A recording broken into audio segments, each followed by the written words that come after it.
आच्छा गाबोननिफ्राय क'क्राझार साइ स्टेडियामाव भारत बा एशियानि गोजामसिन मोनसे फुटबल टुर्नामेन्ट जानो थांगासिनो दं।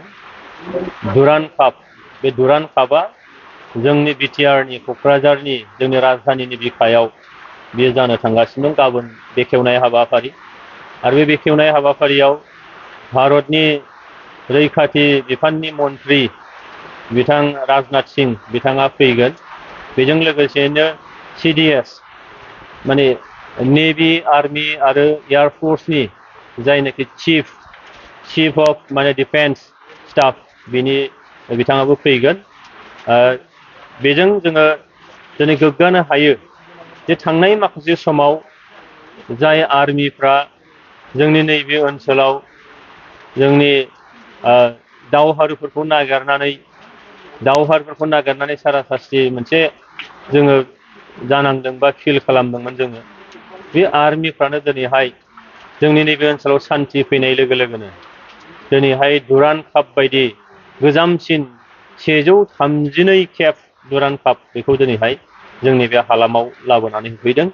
आं मिजिं खालामदों बे दुरान्ड कापनि गेजेरजों जिथु जोंनि ओनसोला गुबैयै फुटबलजों जोंहा सोमोन्दो दङ गोदो गोदायनिफ्रायनो। नारें जुम्ब्रा जोजेननायनिफ्राय लानानै गोबां बेबायदि बर'नि गेदेमा गेलेगिरिफोर दं जायफ्रा नेसनेल इन्टारनेसनेल लेभेलसिम फुटबल जोहैदों। दिनैहाय जोङो दानि नैबे थासारिखौ जों बुंनो हायो दुर्गा बर'मोन बायदि, हलिचरन नार्जारिमोन बायदि जाय बिथांमोना दिनैहाय नेसनेल लेभेलनि गिबि सारिनि गेलेगिरि। बे बिथिंजों दिनैहाय दुरान्ड कापनि गेजेरजों आरोबाव जोंनि नैबे ओनसोला निस्सय जावरिखांगोन। बेखायनो आं खावलायदों बे दुरान्ड कापखौ बयबो जाहाथे जोङो अनसायो। जोङो गासिबो हयथ' बै फिल्डआव थांनानै नायजोबहैनो हानाय नङा। माखासेया जों ससियेल मिडियानि गेजेरजों, माखासेया जोङो पर्टेल निउस बा माखासेया जोङो इलेक्ट्रनिक्स मिडिया बा खौरां बिजोंनि गेजेरजों बयबो जाहाथे बेनि फारसे पजिटिभ मोनसे मेसेजखौ जाहाथे बयबो लानानै थांनो आं बेखौ हास्थायदों। जोङो नुनो मोनदों बिटिआरनि माखासे स्टेटफोराव टिकेटनि लानानैसो रां लानानैसो देखायनो नांगोन होननानै बेबायदि दा रायजो राजाफ्रा बहुत कमिटिफ्राव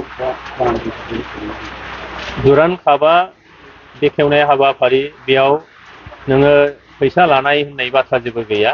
मानोना अपेनलि दायो हयथ' 12 बाजि बा 2 बाजियाव अपेनलि KDSA फिल्डआव बे टिकेटखौ रायजो राजाफोरनो राननाय जागोन। जों नुदों जे ISPL गेलेबाय, हाजार हाजार मानसियाबो हेफाजाब होबाय। बिनि उनाव नोङो सन्टोष ट्रफी गेलेबाय, हाजार हाजार मानसिया बेयाव नोङो हेफाजाब होबाय। आरो बिनि थाखायनो दिनै भारतनि फुटबल फेडारेशन अफ इन्डिया बे फेडारेशननि आफादगिरिया बेयाव फैनानै बिथाङा दिनै दुरान्ड कापखौबो जोंनो लाबोनानै होफैबाय। दा बे समाव थांनाय माखासे खेलायावबो बेयाव टिकेट लानायनि बाथ्रा गैया। दाबो जोंहा टिकेट लानायनि खोथाखौ जों सिन्था खालामाखै। मानोना फुटबलनि जि बाथ्रा बे बाथ्राया थांनाय गोलाव सम जोंनि नैबे ओनसोलाव दावहा सोलिबाय थानायखाय, उदांस्रिनि मोनसे दावहा सोलिबाय थानायखाय बेयाव जोङो गेलेगिरिफ्रा मोजाङै गेलेनो मोनाखै। जोंनि थाखोमानाय जोंनि जे हारोंथाइफोर बे हारोंथाइखौ जोंहा दिन्थिनो खाबु मोनाखै। बेनिखायनो दिनै फैसा लानानै जोंनि बै थाखोमानाय गियानखौ जोंहा दिहुननानै जे लाबोनांगौ, बे लाबोनांगौ जोङो माबा मोनसे बान्दो जों होथेनो लुबैयाखै। मानोना दिनै बिटिआर सोरखार नोंथांमोना बयबो मिथिखागौ दिनैहाय नोङो UPSC कचिं खालामबाय बड'फा सुपार 50। थांनाय बोसोरावबो 50 जन फरायसाफोरखौ जोङो दिल्लीयाव हरदों, एबारबो हरदों। इन्जिनियारिंआव सुपार 50 खालामदों, बेयावबो फ्रियै होनाय जादों। बेनिफ्राय मेडिकेलाव दिनै सुपार 50 बड'फानि मुङाव खानाय जादों, बेयावबो फ्रि होनाय जादों।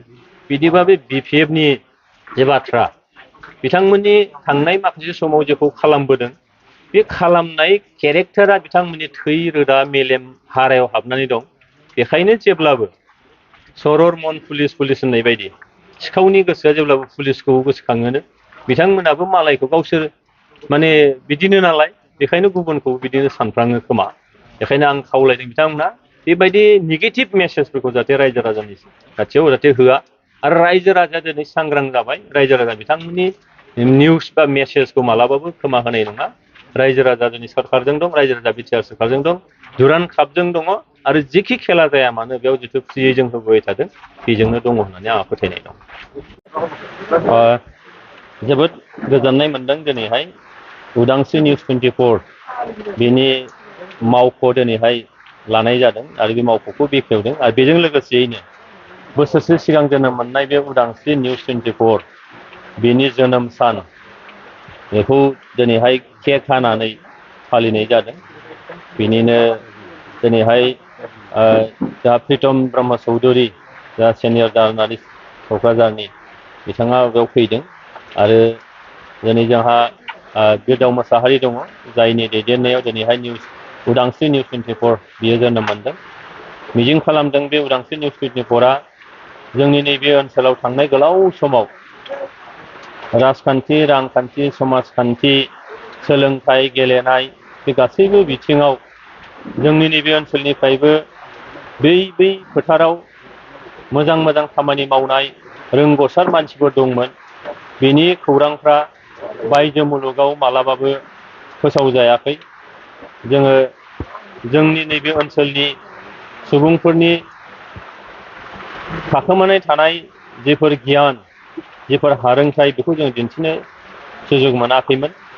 नाथाय पर्टेल निउसफ्रा दिनैहाय ओरैबायदि मोजां मोनसे हाबाफारि लाबाय थादों जेराव जोंनि खना खनला जानाय माखासे जाथायफोर, सरखारि माखासे आसनिफोर, बे आसनिफोरखौ दिनैहाय रायजो राजानि खाथियाव बोदलानानै होदों, लांनानै होदों आरो बेजों रायजो राजाफ्रा निस्सय सांग्रां जादों। समाजखान्थियाव, रांखान्थियाव, सोलोंथाइ बिथिङाव, गेलेनायाव बे गासैबावबो दिनै सांग्रां जानो हादों। बेखायनो मिजिं खालामदों उदांस्रि निउस 24आ फैबाय थानाय समाव जेरैहाय सुबुंनि उदांस्रि, बे उदांस्रिखौ जाहाथे फारफ्रोम बिथिङाव लाबोनानै होफैनो हायो। उदांस्रिनि मिनिङा आं नैखौसो बुंनो नागिरदों जे फारफ्रोमबो बिथिङाव जोङो रोंखा राखा जानानै सोरनिबा दैदेनजानाय, सोरजोंबा दैदेनजानाय, सोरजोंबा सामलायजानाय बे जायाजासिनो जोंनि साफ्रोमबो सुबुङा गावनो गाव साननो हानाय, मावनो हानाय, खालामनो हानाय बेबायदि गियाननि सासे साफा बिगोमा जाथों आरो बे बिगोमासिम लांनो थाखाय बे उदांस्रि निउस 24आ रायजो राजानो जाहाथे बेखिनि साननाय, बेखिनि सानस्रि, बेखिनि सान्थौखौ लाबोना होफैनो हागोन आं मिजिंथि खालामो। নমস্কাৰ থাকে আজিৰ বিশেষ কাৰণত ইয়াত উপস্থিত হ'বলৈ পাই অত্যন্ত সুখী হৈছোঁ। কাৰণ আজি আমাৰ ৰুণিখাটাত, চিৰাং জিলা অন্তৰ্গত ৰুণিখাটাত উদাংশ্ৰী 24 নামক যিটো পৰ্টেল নিউজ চলি আছিলে 4 আগষ্ট, এক বছৰ আগতে এইটো শুভাৰম্ভণি হৈছিলে আৰু আজিৰ দিনাখন আমি এজ এ ফাউণ্ডেশ্যন ডে আৰু অফিচৰ যিটো ইনগৰেশ্যন আমি কৰিবলৈ পাইছোঁ আৰু আমাৰ মাজতে সমূহ কৰ্মকৰ্তাগণ আছে এই নিউজ 24ত।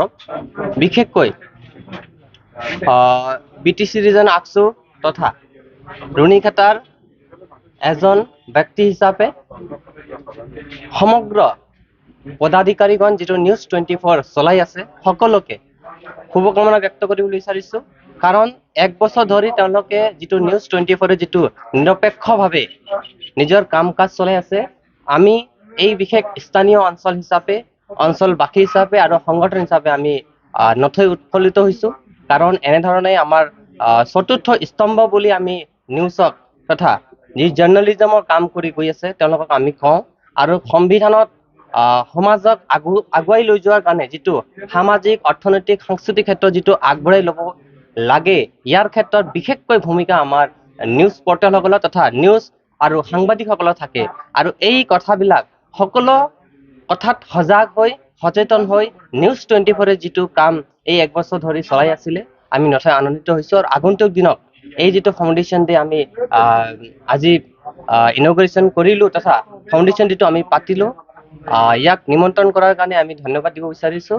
আৰু আগন্তুক দিনত যাতে ইয়াৰ পৰা আকৌ ডাঙৰ হৈ যাতে নিউজ 24 যাতে বিটিআৰ তথা অসমতে তথা বিশ্বতে এটা নাম উজ্জ্বল কৰি তোলক, আগন্তুক দিনত এইটো ইলেক্ট্ৰনিক মিডিয়ালৈকে যাতে যায়, আমি তাৰে কামনা কৰি আকৌ শুভকামনা ব্যক্ত কৰিব বিচাৰিছোঁ নিউজ 24ৰ সকলো কৰ্মকৰ্তাগণলৈ, MD লৈ আৰু সকলো চিফ এডিটৰলৈ।